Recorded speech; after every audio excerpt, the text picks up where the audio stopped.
Gasera ang hinihinalang pinagmula ng sunog sa Taguig na ikinamatay ng isang lola at kanyang dalawang apo.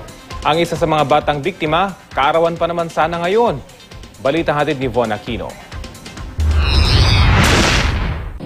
Sa cellphone video na ito, kuhang-kuha ang nagngangalit na apoy na tumupok sa dalawang bahay sa barangay Bagong Bayan, Taguig City, pasado alas 12 ng hating gabi.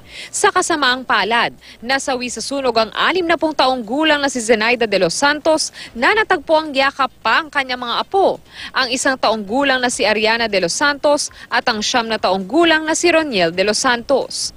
Ayon sa mga bumbero, posibleng napabayaang gasera ang pinagmula ng sunog na umabot sa ikatlong alarma. Ang tinitingnan namin pinagmulan ng sunog kasi yung bahay walang kuryente, gumagamit sila ng gasera. Gasera lang, nakabitin gasera yan. Matagal na panahon na yung gasera ngayon hindi ako sa bahay namin Halos mawala naman sa sarili ang ama ng nasawing bata na si Roniel. Ginising lang ako na bahay namin, sabi sunog daw, dano daw sa malapit sa nanay ko. Dito tumakbo ko, pagtakbo ko, sunog na, wala na. Sabi nga raw yung nanay ko tsaka yung anak ko doon. Hindi ko matanggap yung anak ko Nakita ko pa, wala na, ganun lang yung anak ko. Lalo yung baby, yung pamangkin ko pa Birthday pala pamangkin ko.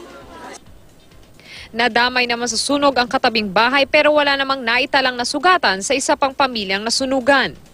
Sa pagtataya ng BFP, aabot sa 50,000 piso ang halaga ng ari-ariang natupok sa sunog na tuluyang naapula mag-aalauna ng madaling araw.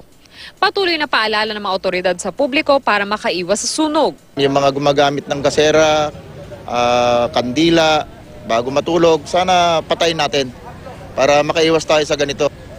Von Aquino, GMA News.